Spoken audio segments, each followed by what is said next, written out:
ఈరోజు అతను ప్రతి ఒక్కరూ అతని అవసరం తీరిపోయిన వెంటనే వాళ్ళపైన అభియోగాలు చేసి వీళ్ళు చెడ్డవాళ్ళు.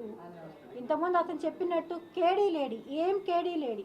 నేను కేడీ లేడీ అయితే వాళ్ళ కూతుర్ని మా ఇంటికి ఎందుకు పంపిస్తాడు రాఖీ కట్టించుకోవడానికి?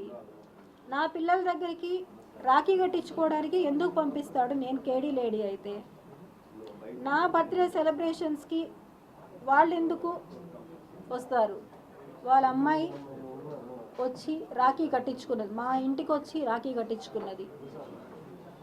మా చిన్నబ్బాయి బర్త్డేకి అతను వచ్చింది. ఇవన్నీ ఏవి క్రియేషన్స్ కాదండి, బాగా చెక్ చేసుకోండి ఒకసారి. నా బర్త్డేకి హోటల్ మినర్వాలో వాళ్ళ దగ్గరుండి చేపించింది. నేను కేడీ లేడీ అయినప్పుడు ఎందుకు చేయాలి? అతను నన్ను గాయపరిచిన ఇది, అతనే తీసుకెళ్ళి హాస్పిటల్లో స్టిచెస్ వేయించిన ఇది, గాజు పెంకు పైన నన్ను తోసేసి దారుణంగా తోసి బ్లడ్ అవుతుంటే ఆ గుడ్డ చుట్టి నన్ను తీసుకొని వెళ్ళి హాస్పిటల్లో స్టిచెస్ వేయించిన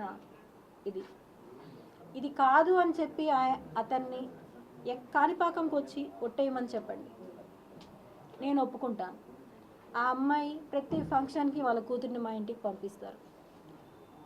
ఈరోజు అతను డ్రింక్ చేసి మా ఇంట్లో డ్యాన్స్ వేస్తున్న ఒక్క ఫోటో.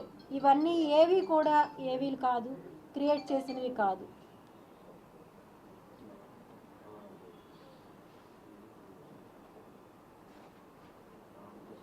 ఇది అతని బర్త్డే రోజు మా ఇంట్లో నేను సెలబ్రేట్ చేసిన ఫోటో. ఆధారాలు బయట పెట్టాలి అంటే అతను ఒక్క నిమిషం కూడా ప్రాణాలతో ఉండలేడు. అన్ని ఆధారాలు నా దగ్గర ఉన్నాయి అతనివి. అతను చేసే దుర్మార్గాలు ఎలా అయితే మోసం చేశాడు అని నేను మీకు ఇప్పుడు కొన్ని మాత్రమే చూపెట్టాను. నేను